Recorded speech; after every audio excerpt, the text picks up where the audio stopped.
de vous recevoir encore aujourd'hui. Cette lutte, tout le monde doit comprendre. Cette lutte que nous menons ensemble, il y aura ceux qui vont résister. Il y aura ceux qui vont vivre. Il y aura ceux qui vont mourir. Nous allons attendre de tout. Ici, je vais interpeller les soi-disant, les forces de l'ordre, qui sont que des forces de désordre. On va lancer un ultimatum. Parce que, auparavant, on avait cru à eux que si nous sortons pacifiquement, les mains libres, ils ne vont pas nous violenter. Mais c'est que, on voit maintenant, il faut qu'on change de disque. Tous ceux qui nous attaquent, on va commencer à les attaquer. C'est légitime de défense. Tous les soldats, tous les corps habillés confondus qui nous attaquent, maintenant il est l'heure, parce qu'eux veulent nous ôter la vie. Donc nous serons capables aussi de leur ôter la vie. Parce qu'on ne va plus se taire, mourir comme des lâches. On en a trop marre. On en a trop marre. Trop, c'est trop. Cette fois-ci, on a voulu la libération de tout peuple togolais. Pas seulement les civils, mais eux-mêmes, ils sont impliqués dedans pour leur libération. Parce que ça a l'air misérable qu'ils reçoivent. Ils ne devraient pas recevoir ça. Mais comme ils nous ont montré qu'ils sont méchants, ils sont médiocres, ils sont lâches, on va leur montrer que nous sommes 1000 fois bas bien que eux. Ici, les manifestants commençaient à chercher des bouteilles. Remplissez de l'essence toute voiture qui vous attaque. Lancez dans les voitures. Parce qu'on a vu que ceux-là, on ne veut plus aller pacifiquement avec eux. Il faut qu'on commence la violence comme ils nous ont fait. Parce que trop, c'est trop. Ceux qui vont mourir dans cette libération de notre beau pays vont mourir. Ceux qui vont rester vivre. C'est ça. On est capable de ça. Et on va défier. On va lever ce défi. On doit mettre ça dans nos têtes. Ceux qui vont vivre, ils vont vivre. Ceux qui vont mourir, vont mourir.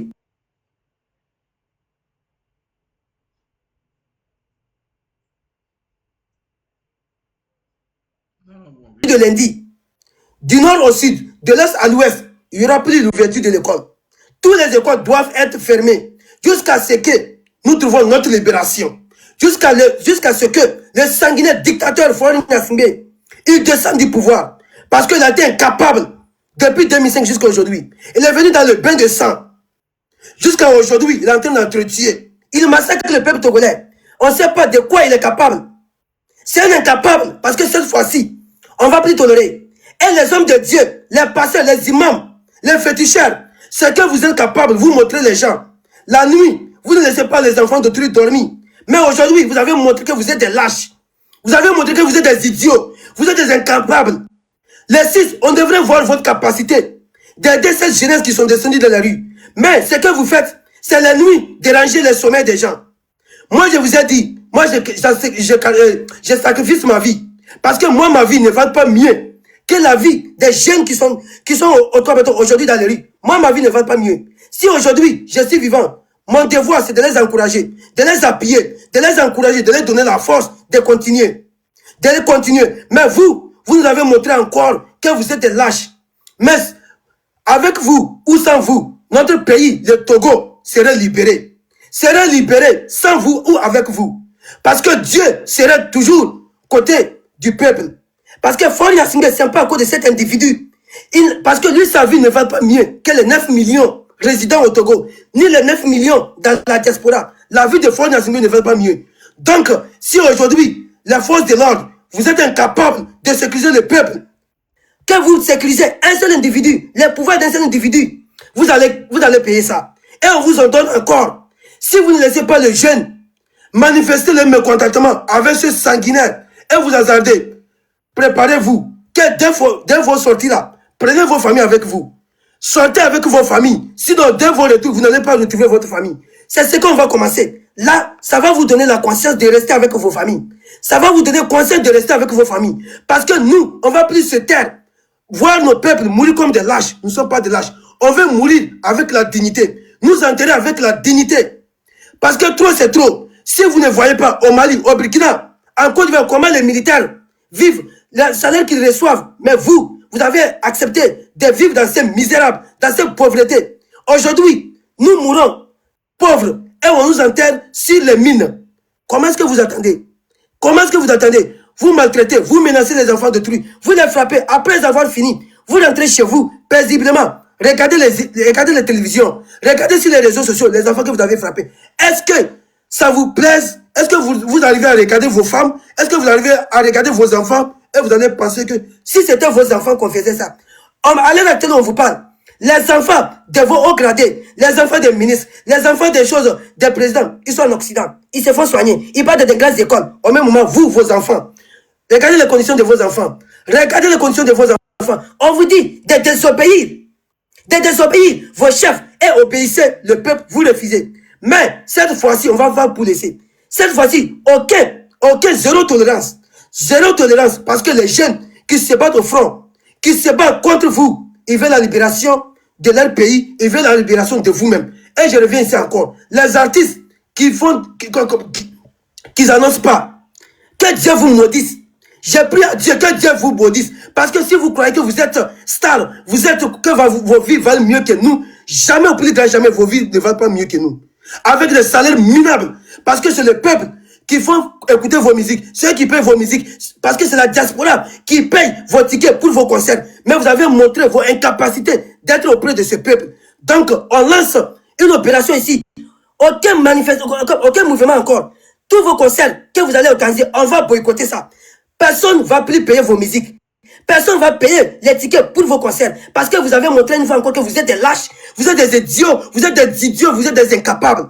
Parce qu'aujourd'hui, à cause des minorités qui vous donnent des chèques, vous ne voulez pas mourir comme des patriotes. Vous ne voulez pas donner vos âmes pour combattre votre pays. Aujourd'hui, vous avez montré votre incapacité. Et j'interpelle encore les gens qui ont fait des lives, qui ont fait des vidéos pour soutenir Donner TV quand il est parti House of Challenge. Et vous ne faites pas des panels aujourd'hui pour soutenir la lutte de la libération du Togo. Que Dieu vous maudisse. On prie à Dieu que Dieu vous maudisse parce qu'on en a trop marre. On ne va plus se laisser faire. On ne va plus laisser voir notre pays pourrir, les enfants mourir. Et nous, on va se taire comme des lâches. On veut mourir comme des patriotes. Et nous mourrons dignement et on va nous enterrer dignement. C'est pour cela notre devise, on dit mourons ou vaincrons, mais dans la dignité. Mais il y a des gens aujourd'hui, ils vivent dans l'indignité. Ils vivent dans l'indignité. À cause de vos startismes, vous vendez vos âmes, vous vendez vos dignités, vous vendez vos respects. À aucun moment, moi, je vais respecter un imam qui est capable de dire la vérité, d'être aux côtés du peuple, de voir l'injustice, dire que ça, c'est injustice. Je ne serai jamais capable de supporter un imam, un pasteur, un guide religieux, ni un chef traditionnel, parce que vous avez montré... Vous croyez que nous allons vous respecter? Regardez comment les chefs, les guides traditionnels, les imams, les pasteurs dans les autres pays, comment on les respecte. Un président de la République les respecte. Mais aujourd'hui, Faure Gnassingbé est devenu vous votre président. Et il est devenu votre Dieu. Vous faites vos calomnies devant lui. Vous croyez que nous on va respecter ça? Jamais en aucun cas on va respecter ça. Parce que nous on veut mourir dignement. Et on va nous enterrer dignement. C'est à cause de ça on sacrifie nos vies. Si Amron, aujourd'hui là où il se trouve, parce que c'est sacrifié. Pas pour vous, mais pour le peuple togolais. Pas pour vous, pas parce que pour le Togo. Mais pourquoi vous ne voulez pas allumer vos caméras? Vous croyez que vous, vos vies là, valent mieux que nous? Vous croyez que vos parents là valent mieux que nous? Nous, on a sacrifié nos vies aujourd'hui. Si même on nous interdit aujourd'hui de ne pas rentrer au Togo, on est fiers. On est fiers parce que le Togo n'est pas l'épicentre du monde. Mais aujourd'hui, on est allumé vos caméras parce que vous avez peur. Vous voulez rentrer au Togo. Est-ce que si vous ne rentrez pas au Togo là, vous n'êtes pas capable de vivre? Vous n'êtes pas capable de vivre? Et on vous dit de dénoncer, allumez vos caméras, soutenez les jeunes qui sont dans les rues là. Vous croyez que la vie de vos enfants va mieux que ces enfants qui sont aujourd'hui au front avec les militaires? On les laisse des gaz lacrymogènes. Vous croyez que vos vies valent mieux que eux? Vous croyez que vos vies valent mieux que eux? Aujourd'hui, vous êtes en train de fêter. Vous êtes en train de fêter au même moment, les enfants sont dans les rues. Ils demandent la démission de Faure Gnassingbé pour que la vie quotidienne togolaise améliore comme les autres pays. Mais aujourd'hui, vous nous avez montré encore que vous êtes des lâches, vous êtes des idiots, vous êtes des incapables. Et cette fois-ci, on ne va plus tolérer. On ne va plus tolérer. Et j'aurais appris qu'il y a certaines personnes, si les jeunes fuient pour entrer dans leur maison, ils livrent les jeunes. Les jeunes qu'on livre là, s'il vous plaît, maintenant, on va commencer à les attaquer. Ceux qui vous livrent là, on va commencer à les attaquer. On va les forcer sortir. On va les forcer sortir. Et je vous donne un ultimatum. Les ambassades, les administrations, les choses, les multinationales, on va commencer à les attaquer. Parce que c'est à cause de eux, Faure Gnassingbé est toujours au pouvoir. Les ambassades, attaquez les ambassades.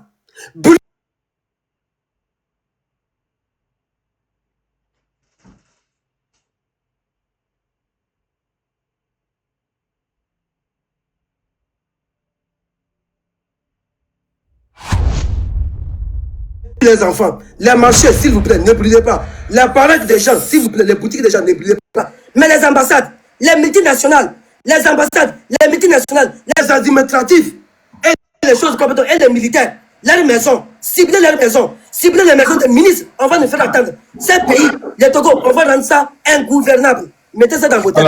On va rendre le Togo ingouvernable. Tolérance. Oui. Il faut aller bref.